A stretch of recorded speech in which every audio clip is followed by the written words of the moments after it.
मी तुम्हाला तुमच्याच गावचं चोऱ्या करून खाऊ घालतो. पेद्या म्हणे लाज वाटते का? लोकांचे लेकरं जमा केले, गावातले सगळे लेकरं जमा केले आणि लोकांच्या लेकराला चांगलं सांगावं, चांगलं शिकवावं, याचं वाईट शिकवण्यात मजा आहे का? देव म्हणे पेद्या तू लय बोलतो रे, जरा कमी बोलत जा. झालं काय? अरे म्हणे देवा चोऱ्या करायचं शिकवायला. देव म्हणे पाय वेड्या पेद्या, आपल्याला सोनं चोरायचं, आपल्याला चांदी चोरायची, आपल्याला पैसा चोरायचा, आपल्याला चारा चोरायचा.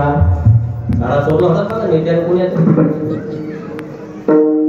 तर आपल्याला हे काही चोरायचं नाही. आपल्याला काय चोरायचंय? दही दूध चोरायचंय आणि ते चोरून फक्त खायचं आणि उरलेलं सांडून द्यायचं. बरं म्हणे देवा ठरलं, चोऱ्या करून खायचं आणि याचा रिपोर्ट कधी पोलीस स्टेशनला जात नाही म्हणून हे चोरायचं. का तुम्ही दिला कधी मांजरीचा रिपोर्ट? मांजरीनं 3 लिटर दूध पिलं, तिला लवकर अरेस्ट करावं आहे का? दह्याचा दुधाचा रिपोर्ट कधी दिला जात नाही म्हणून काय करायचं? आपल्याला दही दूध चोरायचं. बरं हे समजलं. पण मग चोरी करायचे काय नियम आहे? अभंगाचं 3रं